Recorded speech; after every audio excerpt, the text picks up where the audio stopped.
Welcome to the Revenge Chronicles channel. Enjoy your viewing pleasure. It all started at what should have been an ordinary dinner.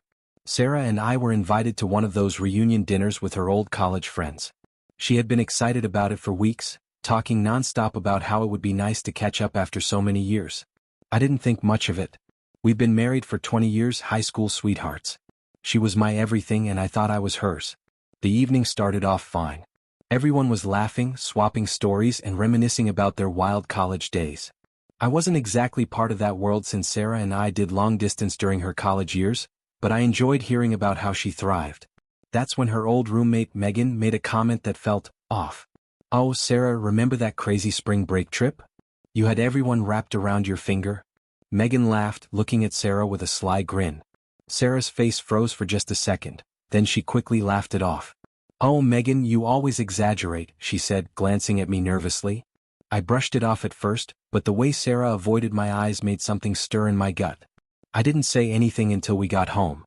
On the drive, I kept replaying Megan's words, trying to figure out why they bugged me so much. Back at home, I asked casually, "So, what was Megan talking about earlier? That spring break trip?" Sarah looked up from taking off her earrings, her tone overly breezy. "Oh, nothing. You know Megan, always trying to embarrass people with old stories?" But something about the way she avoided my gaze made me press. It didn't sound like nothing. You got quiet after she said it? Her smile faded. "Mark, it was ages ago. I don't even remember what she's talking about. Let it go, okay?" That was the first red flag. Sarah had a sharp memory, especially when it came to her college days. I decided to drop it for the night, but I couldn't shake the feeling that something was off. That night, as she slept peacefully next to me, I stared at the ceiling, the first seeds of doubt creeping into my mind. 20 years together, and for the first time, I felt like I didn't fully know the woman lying beside me. The uneasiness didn't go away. Over the next few days, I found myself replaying that dinner party in my head, Megan's comment echoing louder each time. Sarah noticed my distance. "Everything okay?" she asked one morning as I sipped my coffee. Her voice was calm, but her eyes were wary. "Yeah, just tired," I lied. I wasn't ready to bring it up again, but I knew I couldn't let it go. I had to know. That evening, after the kids were in bed, I decided to press her. "Sarah," I said, sitting across from her at the dining table, "I've been thinking about what Megan said the other night." Her face tensed just for a moment before she forced a casual smile. "I told you, Mark, it was nothing. You said you didn't remember. But now it's nothing? Which one is it?" I asked, trying to keep my voice steady.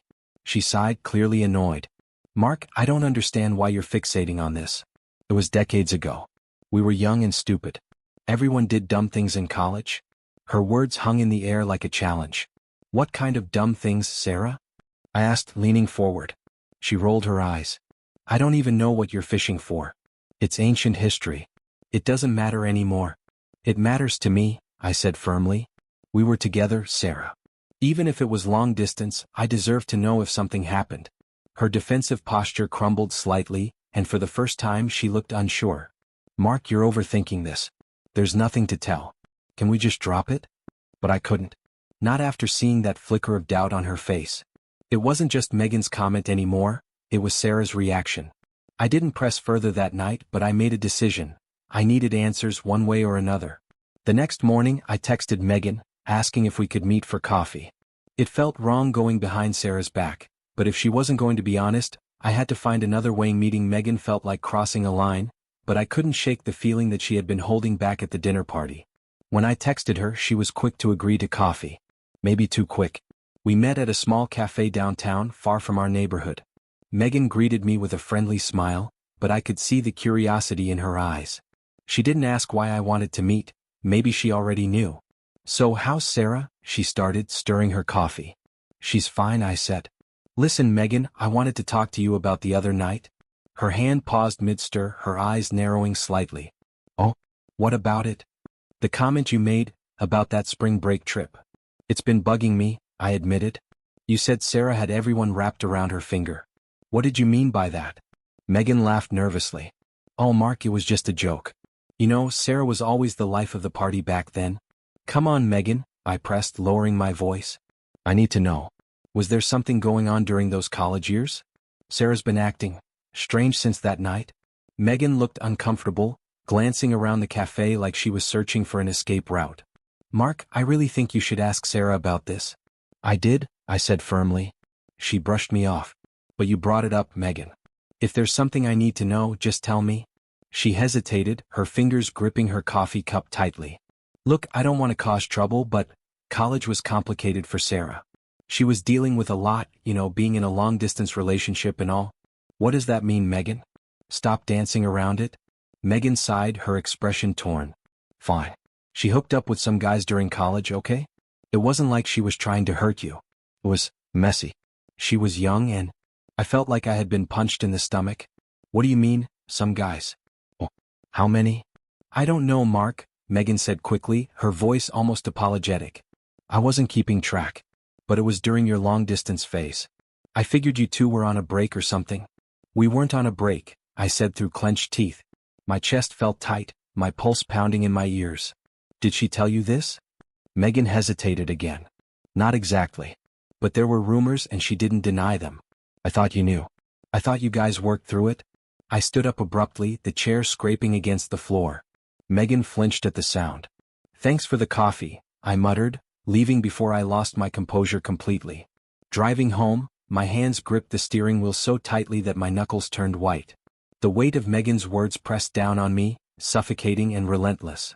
This wasn't just about college anymore, it was about the lies, the years of pretending.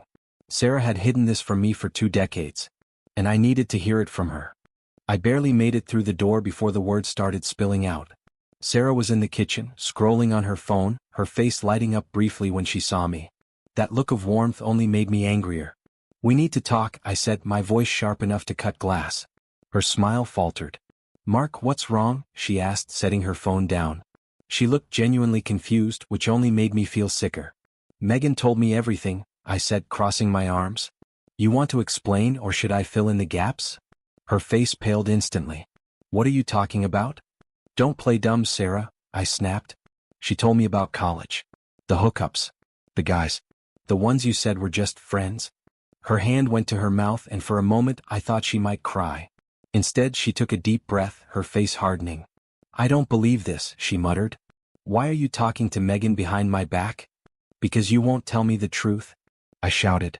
So, are you going to keep lying or are you finally going to be honest with me? She crossed her arms, her lips pressed into a thin line. It was a long time ago, Mark. Why does it matter now? It matters because we were together, Sarah. I said, my voice shaking. We weren't on a break. We weren't seeing other people. I trusted you. Her defensive wall started to crack and she finally sat down at the table, her head in her hands. It wasn't like that, she said quietly. Then what was it like? I demanded. Explain it to me because right now, all I can see is 20 years of lies. She looked up at me, her eyes glassy. Mark, I was young. I was stupid. You were hundreds of miles away and I felt lonely. I made mistakes, okay? But it was so long ago. I didn't think it would matter anymore. Who were they? I asked, my voice cold. How many? She hesitated and the silence felt like a confession in itself. A few, she admitted. I don't know. 3? 4. I didn't keep count. I felt like I was going to be sick. Were they people I met? People you introduced me to? She hesitated again, and her silence was deafening. Oh my God, I whispered. It was them, wasn't it? The guys you introduced me to during those visits? Sarah buried her face in her hands again, but that was all the confirmation I needed. My mind raced back to those college visits, shaking hands with her so-called friends, sharing beers, joking around like we were all buddies. I slammed my fist against the table and Sarah flinched. You made me sit in the same room as them. Do you know how humiliating that is? It wasn't like that, she cried. Mark, I was a different person back then.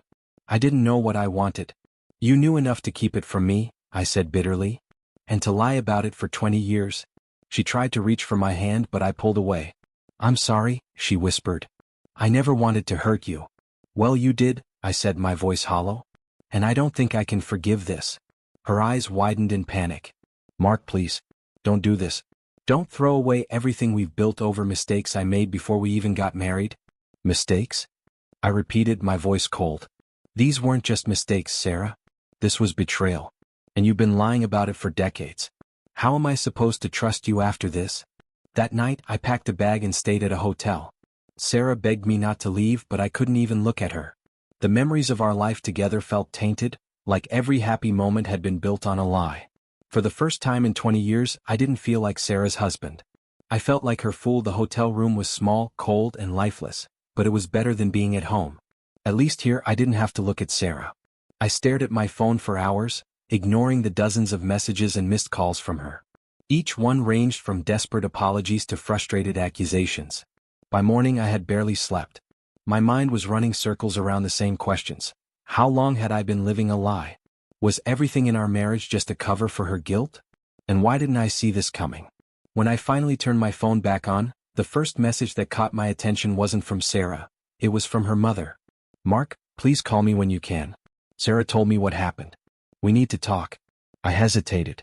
Sarah's mom had always been kind to me, but this felt like a betrayal on a whole other level. Still, curiosity got the better of me and I called her. "Mark, I'm so sorry," she said as soon as she picked up. "I can't believe she kept this from you. I had no idea." Her voice cracked and I realized she sounded as broken as I felt. "You didn't know?" I asked, trying to keep my emotions in check. "No," she said firmly. "But I need you to know that Sarah loves you. She made mistakes, terrible ones, but she's not that person anymore." I sighed heavily, running a hand through my hair. She had 20 years to come clean. 20 years, and she let me shake hands with the people she cheated with. How am I supposed to get past that?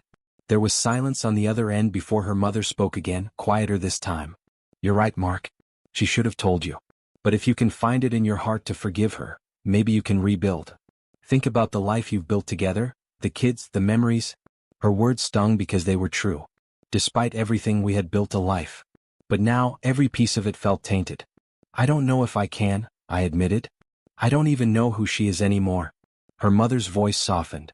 "Then take your time. Just don't make any decisions you'll regret." Later that day, Sarah texted me again. "Mark, please come home. We need to talk. I know I hurt you, but we can fix this. Please." "Fix it?" Oh. I couldn't even picture being in the same room as her, let alone fixing anything. Still, a part of me felt like I owed it to myself, maybe even to our kids, to hear her out. So, against my better judgment, I went back. When I walked through the door, Sarah was waiting in the living room. Her eyes were red and puffy, and she looked like she hadn't slept either. "Thank you for coming," she said softly.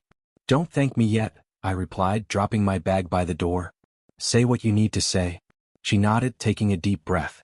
"Mark, I know I've destroyed your trust and I don't blame you for being angry.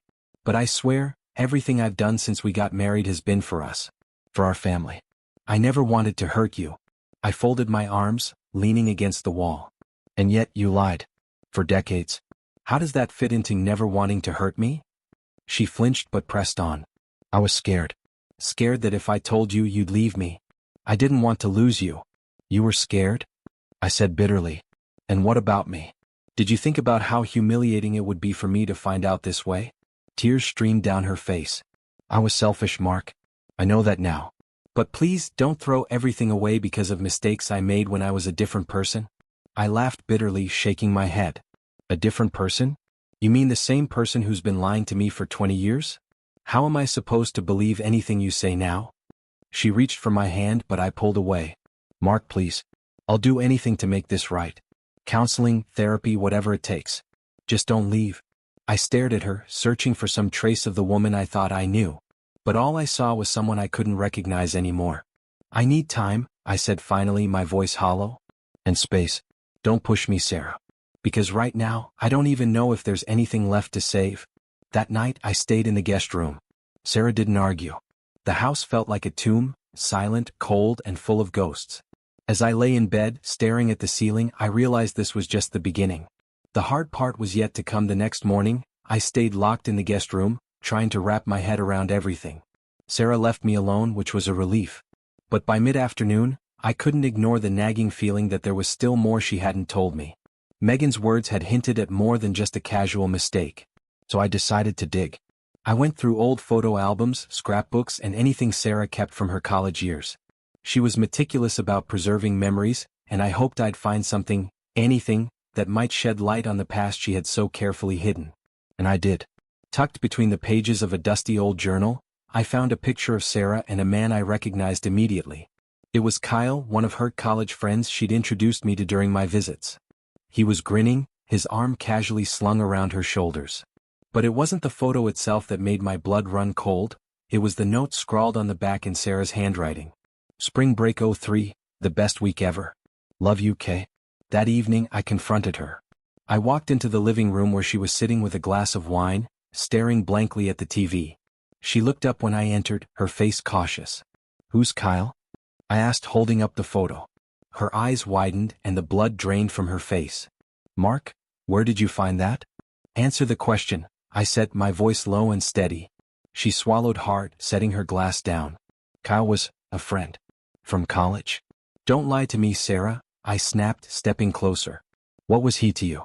Because this doesn't look like just a friend. She stood up, wringing her hands. Mark, please. You're jumping to conclusions. That picture doesn't mean anything. Oh, really? I said, holding up the back. Because this sure looks like a love note to me. She stared at the photo for a long moment before finally sitting back down, her head in her hands. We hooked up, she said quietly. Once. During spring break. The air left the room. Once? I repeated, my voice trembling with barely contained rage. Do you really expect me to believe that? She looked up at me, her eyes filled with tears. I swear, Mark. Was a mistake. I was drunk and it didn't mean anything. Then why introduce me to him? I demanded. Why make me shake hands with him, hang out with him like I was some kind of idiot? She didn't have an answer. Her silence was louder than any excuse she could have made. Were there others? I asked, my voice like ice. Because I'm starting to think this once thing is another lie. Sarah hesitated for a moment too long. No, she said, but the damage was done.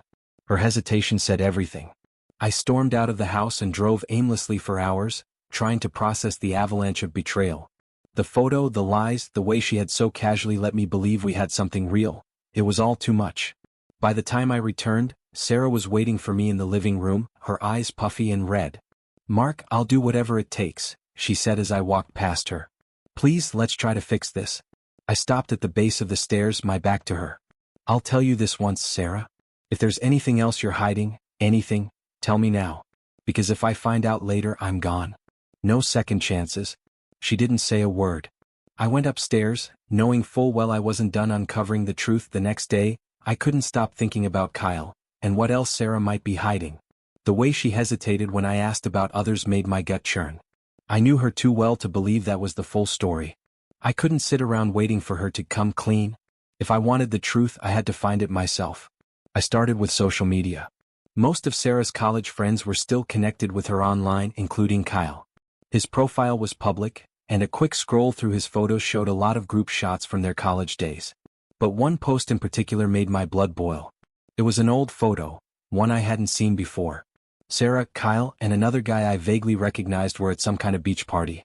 Sarah was sitting between them, her arms draped around both, a wide grin on her face. The caption read, "Throwback to spring break '03. Good times with Sarah and the crew." I felt sick. I recognized the other guy now. His name was Adam, another friend Sarah had introduced me to during one of my visits. Two men. Two of her so-called friends. I couldn't take it anymore. I called Sarah from the car.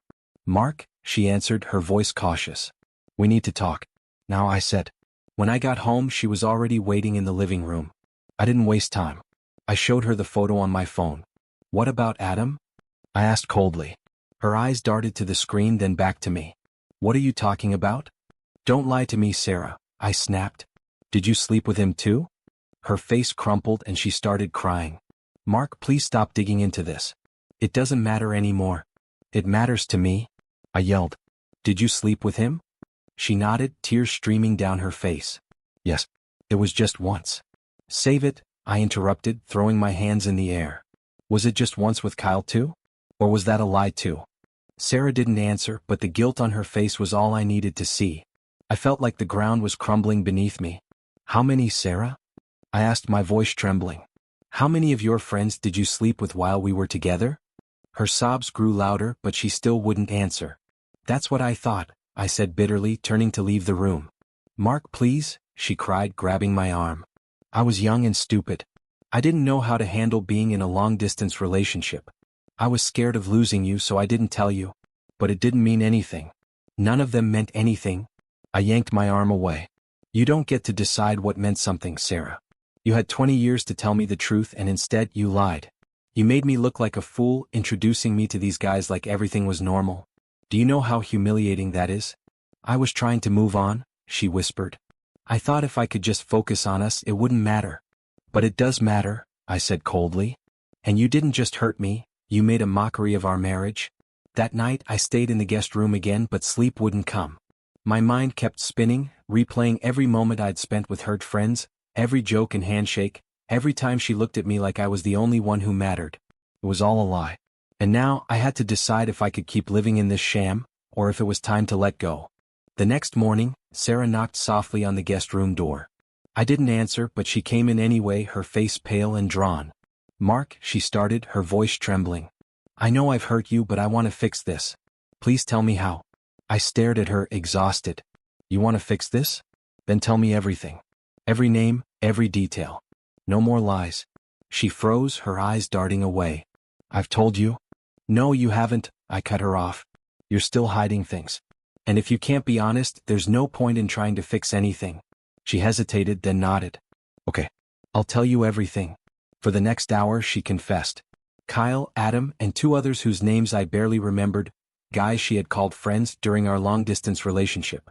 She swore it had all ended before we got married, but the damage was done. You let me shake their hands, Sarah, I said quietly, shaking my head. You let me sit across from them, thinking they were just your friends. How could you do that? She started crying again. I was ashamed, Mark.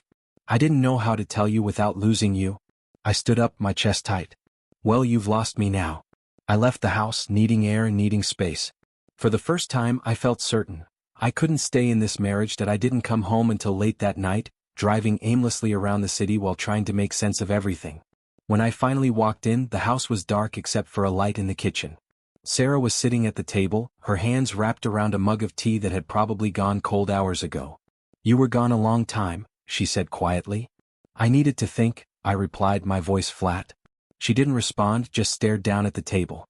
I sat across from her, the silence between us heavy. I've been honest with you now, she said after a moment. I've told you everything. What happens next is up to you, Mark. But I need you to know that I love you, and I'll do whatever it takes to make this right. I looked at her, really looked at her, and for the first time I didn't see the woman I married. I saw a stranger, someone who had kept me in the dark for years, someone who had betrayed me in ways I couldn't have imagined. Do you even understand what you've done? I asked, my voice shaking. You let me live a lie for 20 years. You let me believe we were something we weren't. How do I move past that? I didn't want to hurt you, she said, tears streaming down her face. I thought if I just focused on us, on our family, it wouldn't matter anymore. But it does matter, I shot back. You had so many chances to tell me the truth, Sarah. So many. And every time you chose to keep lying. She nodded, her hands trembling. I know I did. And I'll regret it for the rest of my life. But please, Mark, don't let this destroy everything we've built. I laughed bitterly. What have we built, Sarah? A life based on lies?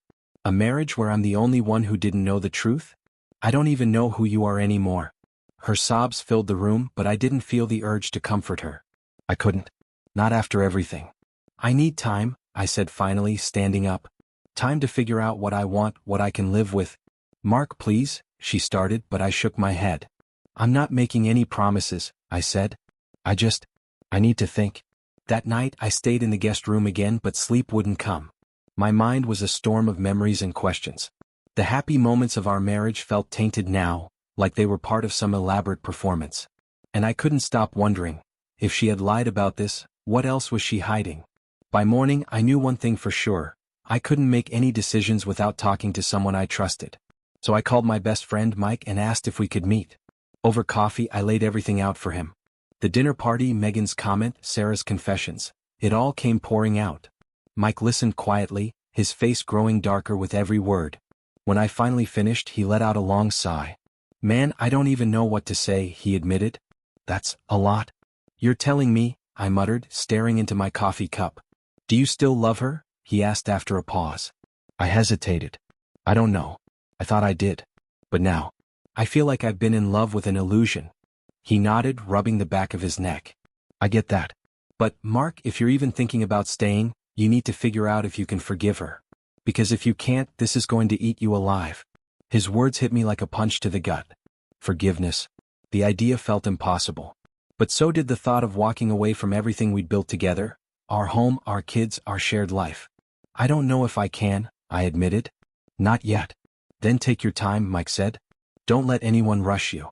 Not Sarah, not the kids, not her mom. This is your decision, man. You need to do what's right for you. When I got home, Sarah was waiting in the living room again. She stood as I walked in, her eyes searching mine. Did you figure anything out? She asked hesitantly. Not yet, I said, brushing past her. I'll let you know when I do. Her face crumpled, but I didn't stop. I couldn't let myself feel sympathy for her, not when I was still drowning in anger and hurt. That night, I slept in the guest room again, knowing the hardest decisions were still ahead. The days dragged on. I kept to the guest room, barely speaking to Sarah unless it was about the kids or logistics. The tension in the house was unbearable, but I couldn't bring myself to pretend everything was normal. Sarah's attempts at conversation became more frequent. She'd hover in the kitchen while I made coffee or linger outside the guest room door, waiting for me to acknowledge her. Each time I shut her down. I wasn't ready to talk, and I wasn't sure I ever would be. Then one afternoon her parents showed up unannounced. Mark, we need to talk, her father said as I opened the door. His tone was firm, almost accusatory. I glanced at Sarah, who was standing behind him, looking nervous. Did you ask them to come? I asked sharply. She didn't have to, her mother interjected, stepping inside without waiting for an invitation. We're worried about both of you. This isn't just about your marriage, it's about the family. I let out a bitter laugh. The family? You mean the family she lied to for 20 years? Mark, that's enough, her father said, his voice like a warning. We all make mistakes. Sarah made hers and she's admitted to them. Now it's time to decide if you're going to be part of the solution or just prolong the problem. His words stung, but I wasn't about to let him guilt me into forgiveness. With all due respect, this isn't your decision, I said coldly. It's mine. And I'm not ready to make it yet. Her mother stepped forward, her expression softer. Mark, we're not trying to pressure you. But think about what you'll lose if you walk away. The kids. The home you've built. The life you've shared. I clenched my fists, fighting the urge to yell. Don't you think I've been thinking about that? Every second of every day? Then stop shutting Sarah out, her mother pleaded. Talk to her. Work through this together. Isn't that what marriage is supposed to be about? After they left, Sarah approached me cautiously. I didn't ask them to come, she said quietly. I swear, Mark. I had no idea. It doesn't matter, I muttered, heading for the guest room. Please, she called after me. Just tell me what you're thinking. Anything. I stopped, turning to face her. I'm thinking I don't know if I can ever look at you the same way again. That's what I'm thinking. Her face crumpled and she pressed a hand to her mouth to stifle a sob. That night I sat alone in the dark, replaying her father's words. Was I just dragging this out? Or was it better to take my time no matter how much it hurt? Either way, I knew I couldn't avoid a decision forever. The days after Sarah's parents visited felt heavier than ever. Every moment in the house felt like walking through quicksand, suffocating, slow, and exhausting.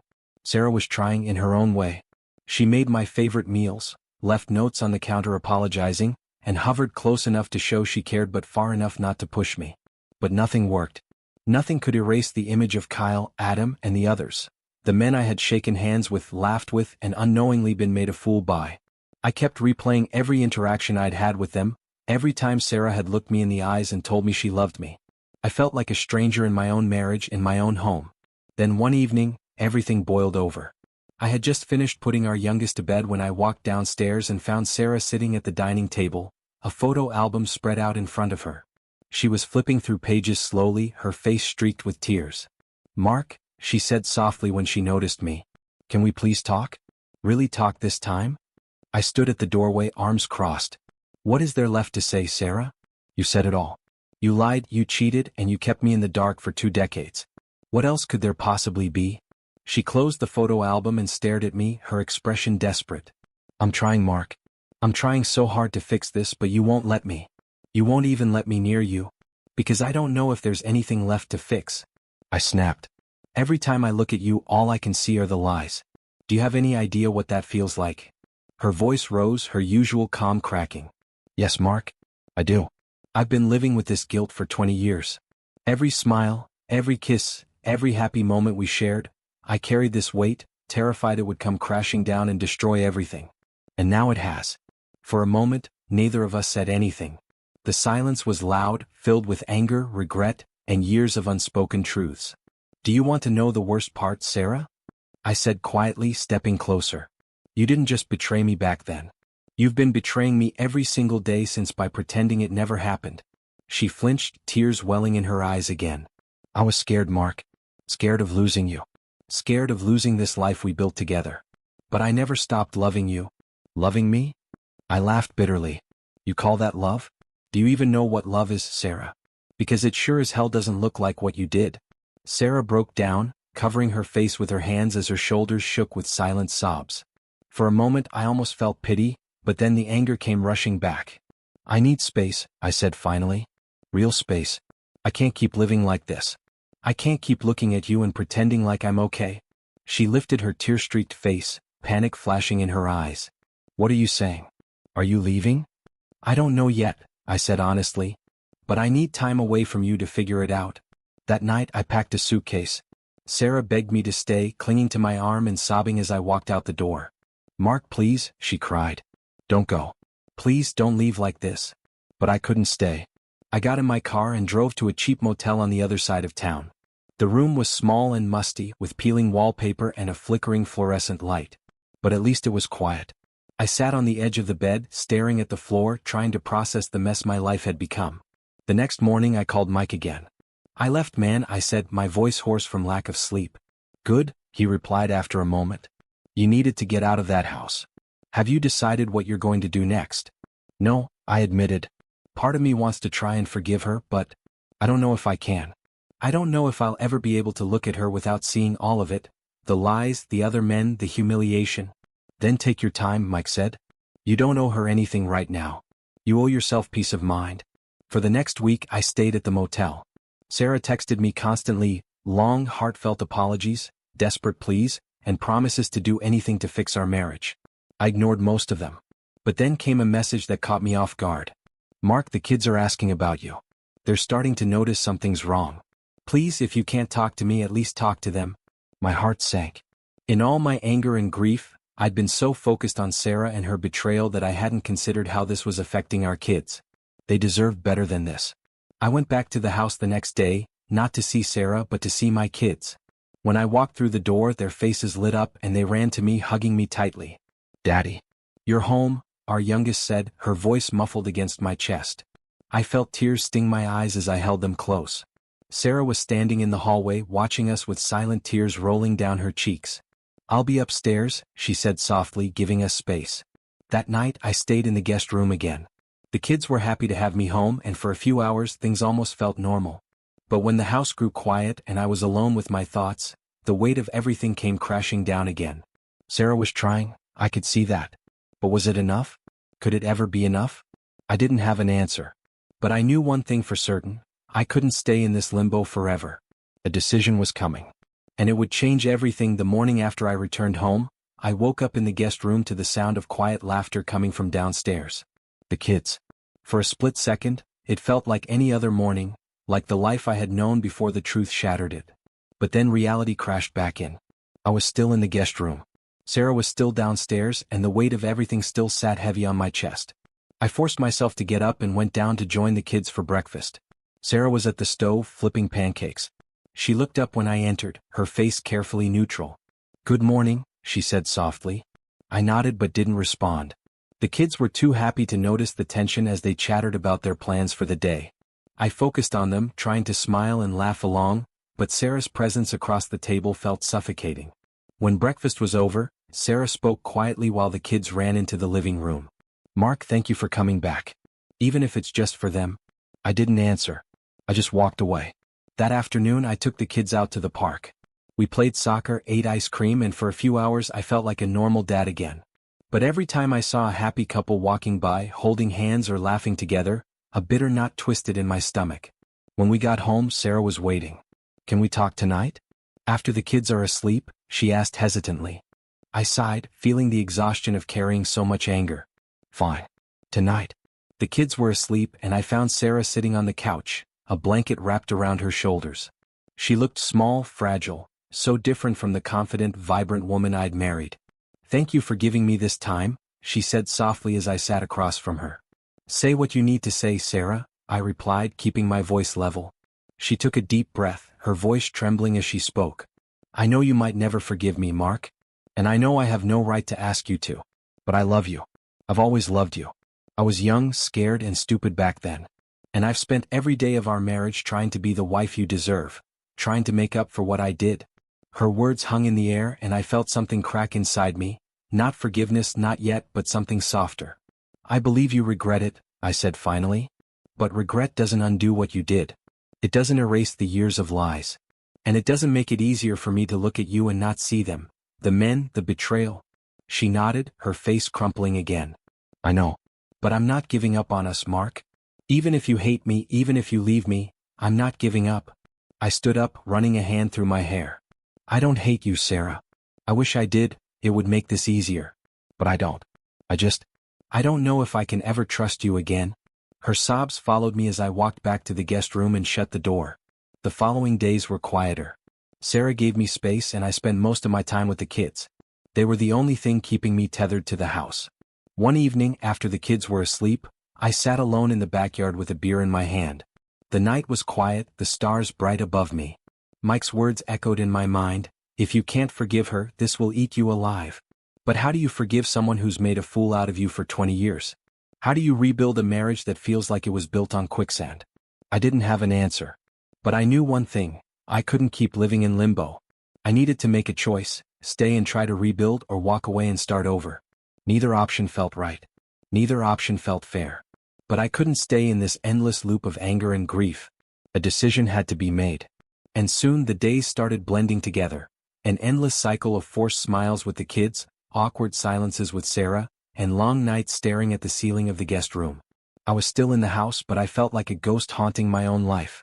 Sarah kept her distance, but I could feel her watching me, waiting for any sign that I might soften, that I might be willing to open a door she had slammed shut 2 decades ago. But every time I looked at her, all I could see were those men, Kyle, Adam, and the faceless others. The memories weren't mine, but they felt burned into my brain. One evening Mike stopped by. He had been checking in on me regularly, but this time he brought a six-pack and a seriousness in his voice that told me he wasn't here just to talk about sports. We sat on the back porch, the sun setting behind us, and for a while neither of us said anything. You're stuck, man, Mike finally said, breaking the silence. I sighed, running a hand through my hair. Yeah, I know. You've been here for weeks now. You've been thinking, brooding, avoiding her. But have you actually figured out what you want? I took a long sip of my beer. I don't know, Mike. Part of me wants to stay, for the kids, for the life we've built. But the other part, every time I see her, it's like this voice in my head keeps screaming, she lied to you. She betrayed you. Mike nodded slowly. That's not going to stop overnight. It might not stop at all. We sat in silence again, the weight of his words settling between us. Look, Mark, he continued. You need to ask yourself something. Can you live with this? Can you stay married to Sarah and not let this eat you alive every single day? Because if you can't, if you're just going to be bitter and angry forever, then you're not doing anyone any favors, especially your kids. The truth of his words hit me hard. Later that night, after the kids were asleep, I found Sarah in the kitchen washing dishes. She looked up as I entered, her eyes wide with caution. Can we talk? I asked. She turned off the water and dried her hands, nodding as she leaned against the counter. I need to ask you something, I started. If the roles were reversed, if I had been the one who cheated on you all those years ago, but I hid it for 20 years, would you have stayed with me?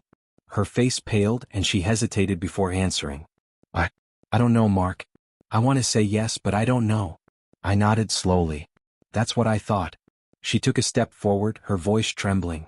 But Mark, I stayed faithful to you after college. Every day, every year, I was here loving you, supporting you. I know I can't undo what I did, but I've been trying to make it right for 20 years. I sighed, my chest tight. But you never gave me a choice, Sarah. You took away my right to decide if I wanted to stay with you after knowing the truth. You made that decision for me. She looked down at the floor, her tears dripping silently onto the tile. I need time, I said finally. Real time. I can't make this decision with you standing in front of me every day, hoping for a different outcome. She looked up, her voice trembling. Are you leaving again? Yes, I said firmly. But this time it's not to punish you. I need space to figure out if I can forgive you, if I can live with this. And if I can't, Then we both deserve to stop living in this purgatory. Sarah nodded slowly, her lip trembling as fresh tears spilled down her face. I understand. The next day I packed my things again. This time it felt different. There was no screaming, no begging. Sarah helped me pack, her hands trembling as she folded one of my shirts. When I hugged the kids goodbye, my youngest asked, "Daddy, are you coming home soon?" I kissed her forehead and whispered, "I hope so, sweetheart." Sarah walked me to the door, her face pale but composed. "Mark," she said softly, "no matter what happens, I love you. And I'm so sorry for everything." I nodded, my throat tight. "Take care of them, Sarah." And then I left.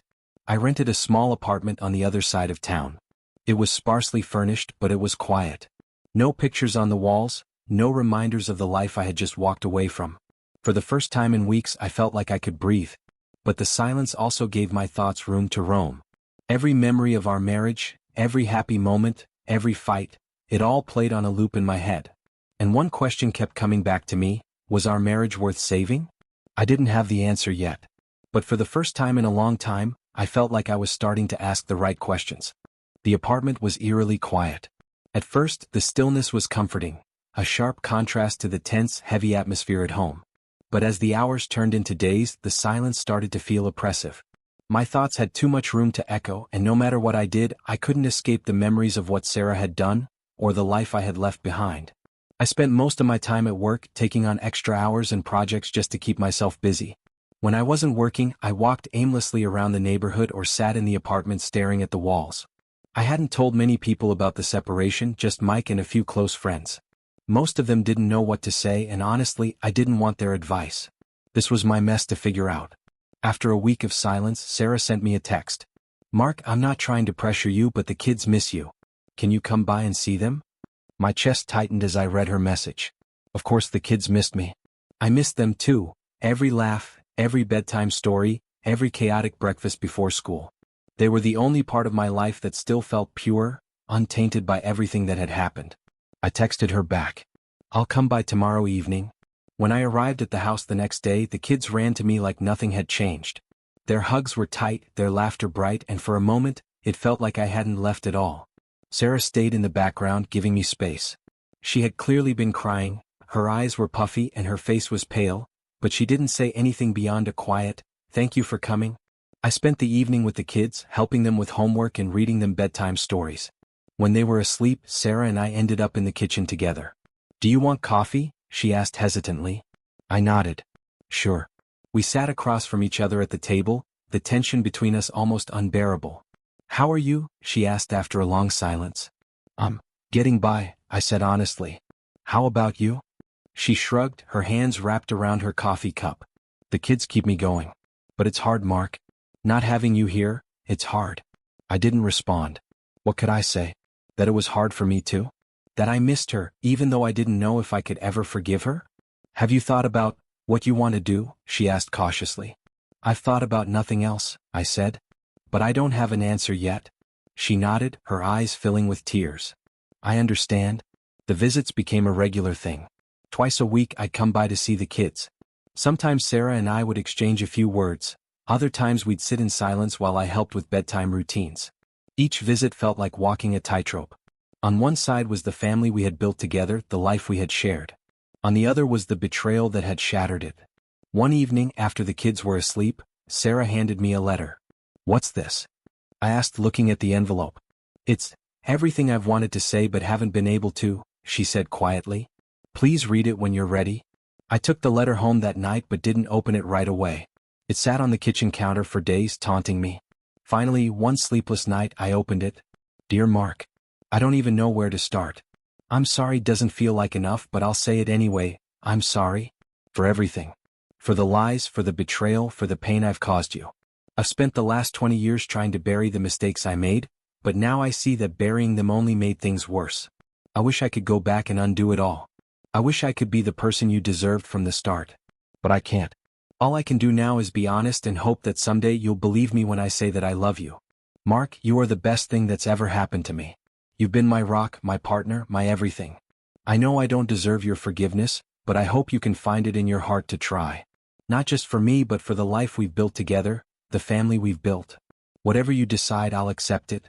But please know that I will never stop fighting for us. With all my love, Sarah. I put the letter down and stared at the wall for a long time. Her words felt genuine, but they didn't erase the past. Could I really forgive her? Could I rebuild a marriage that felt so broken?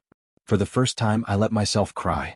And when the tears stopped, I realized I was closer to a decision than I thought. The next evening, I drove back to the house.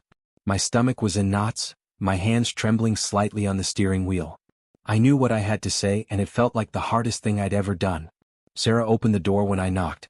She looked exhausted, like she hadn't slept in days. "Mark," she whispered. "Let's talk," I said, stepping inside. We sat at the dining table, the same table where so many of our family memories had been made. "I've thought about this a lot," I began. "About us, about the kids, about everything you've done, and everything I've felt since I found out."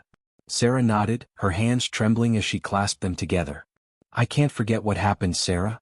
And I can't pretend it didn't change everything between us. But I'm willing to try." Her head shot up, eyes wide with disbelief. "You mean?" "I'm not promising it'll be easy. I'm not promising I'll ever fully heal. But I'll go to counseling with you. I'll try to rebuild this marriage, for the kids and maybe even for us." She let out a sob, covering her face with her hands. "Thank you, Mark. I'll do whatever it takes. I promise." I reached across the table and took her hand. For the first time in weeks, I felt something shift, a small crack in the wall I had built around myself. It wasn't forgiveness. Not yet. But it was a start. And sometimes a start is enough.